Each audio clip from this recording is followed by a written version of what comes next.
This is Radio Nepal. I'm Kaushal Ghimire with the news, the headlines first. Prime Minister Sherbada Dewa says government is committed to ensuring citizens' right to opinion and expression. International Relations Committee again directs the government to send a letter annulling the possibility of Nepal's participation in the U.S. State Partnership Program. And Ukraine's campaign to retake the occupied Kherson region gathering pace. Now the news in detail. Prime Minister Sherbada Dewa has said the government is committed to the freedom of expression. Inaugurating a newly constructed building of the National News Agency RSS at Bhadrakali of Kathmandu yesterday, Prime Minister Dewa stressed the need for professionalism in the press sector for the promotion and protection of the federal democracy.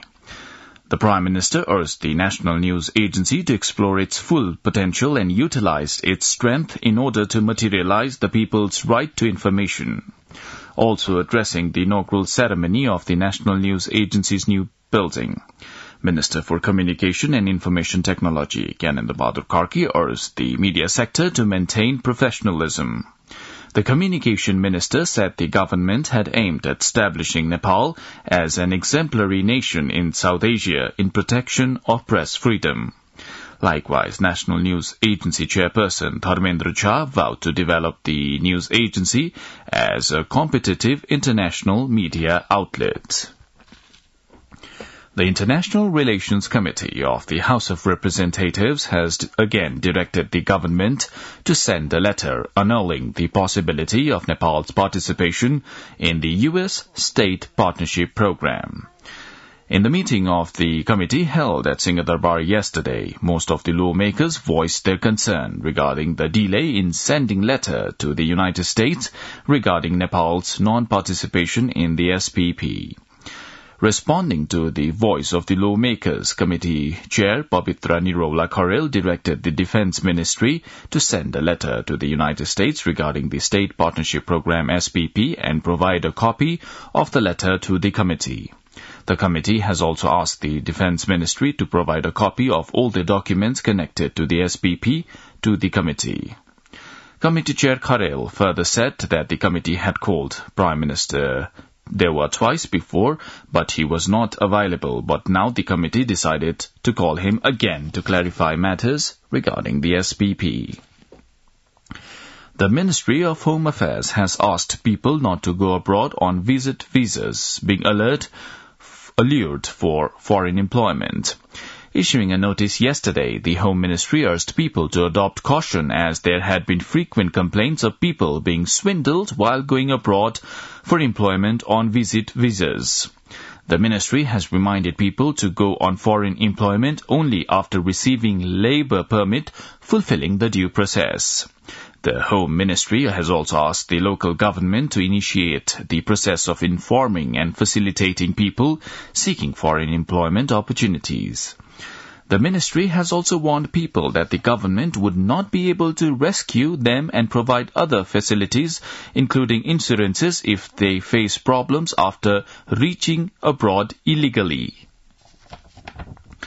The Sustainable Development and Good Governance Committee of the Federal Parliament has directed the concerned bodies to submit reports about amendments to be made to the laws related to transport.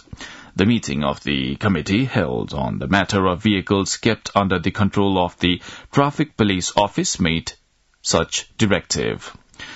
Deputy Inspector General of the Office of the Traffic Police, Meera Chowdhury, informed that almost 2,000 vehicles were under the control of the office for years.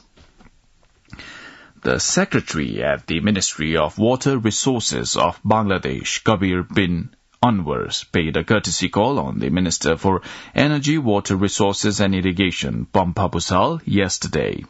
During the meeting held at the ministry in Singh Durbar, Minister Bhusal urged Bangladesh to forward plans for the energy collaboration. In response, Bangladeshi Water Resource Secretary Kabir expressed his country's readiness to collaborate with Nepal in the energy sector. The Bangladeshi secretary is in Nepal to attend a 2-day Water Resource Secretary-level meeting that is starting from today. You're listening to Radio Nepal's 8 a.m. English News Bulletin. Time for a short break now. भाउजू दर्शन भाग्यमानी बाबु राम्ररी आइपुग्नु भयो नि हजुर राम्ररी पुगे उ चाहिँ मेरो कलेजको बेस्ट फ्रेन्ड नमस्ते भाउजू नमस्ते आउनु न भित्रै हुन्छ भाउजू अनि दादा त अफिस गइसक्नु भयो होला है उहाँ त बिहानै हो हुन्छ तपाईहरु फ्रेस हुँदै गर्नु न म खाना तयार गर्दै गर्छु है हस् हस् भाउजू ओइ वाइफाई होला नि पासवर्ड माग्न हे त पनि एनटीसी को सस्तो डे प्याक छदैछ नि ए हो र एनटीसी को डे प्याक लिन *1415# डायल गर्न Nepal Telecom राष्ट्रको संचार You're listening to Radio Nepal's 8 a.m. English News Bulletin. On to more news now. Minister for Industry, Commerce and Supplies, Dilendra Prasad Badu, has said the government is conducting a feasibility study to revive Janakpur cigarette factory. Talking to media persons after monitoring the defunct factory, Minister Badu informed that the government would take a decision after conducting studies on modalities to reoperate the closed industries across the country. The Ministry of Health and Population yesterday reported 564 new cases of COVID-19 in Nepal. According to the ministry, the cases were confirmed while testing 4,454 samples. The total number of active cases now stands at 3,929 in the country. Meanwhile, 202 people recovered from the virus infection yesterday itself. The Health Ministry also recorded a corona-related death yesterday. Meanwhile, speaking at the press briefing, Joint Secretary of the Health Ministry, Dr. Samir Kumar Adhikari, said Nepal had not recorded any cases of monkeypox infection so far. He, however, said the ministry was prepared to tackle the infection if that arrives in Nepal. Newly appointed Nepali ambassadors to various countries took the oath of office and secrecy before President Bidyadevi Bhandari yesterday at a special ceremony held at the President's office, Maharajganj. Those taking the oath included Ambassador for Japan, Dr. Durga Bahadur Subedi, Ambassador for the Republic of South Africa, Dan Bahadur Tamang, Ambassador for Spain, Dr. Sarmila Parajuli Dhakal, Ambassador for Russian Federation, Milan Raj Tuladar, and Ambassador for Denmark, Professor Dr. Ram Swartharai. Foreign Affairs Minister Dr. Naren Khadka and other high-ranking officials of the government of Nepal were also present on the occasion.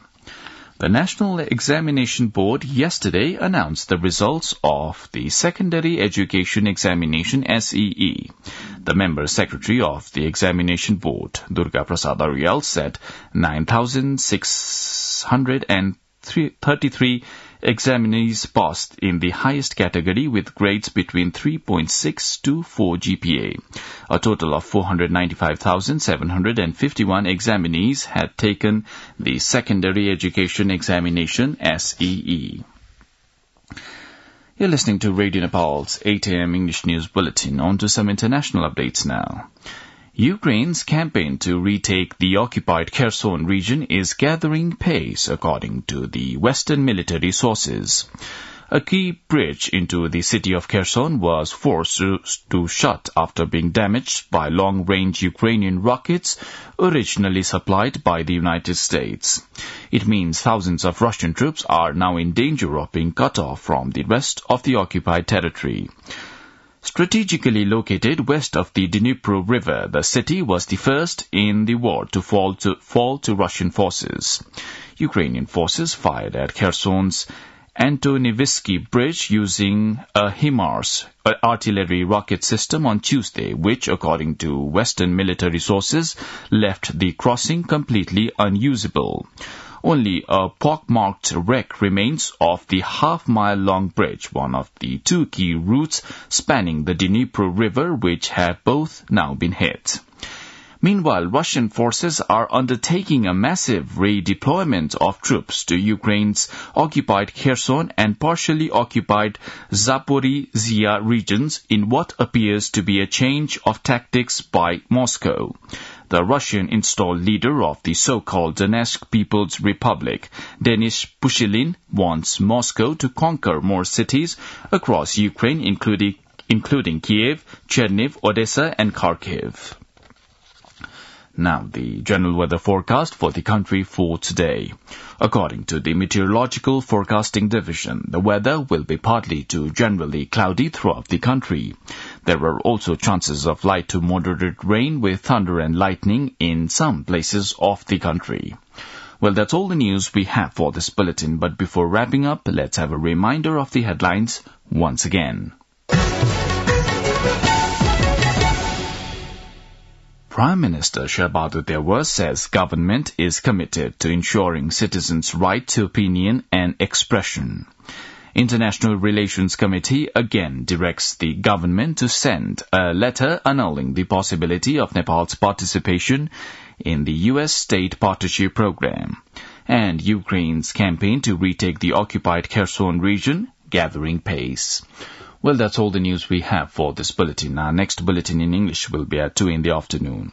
You can also listen to us online at our website www.onlineradionepal.gov.np. Keep listening to Radio Nepal and have a good day.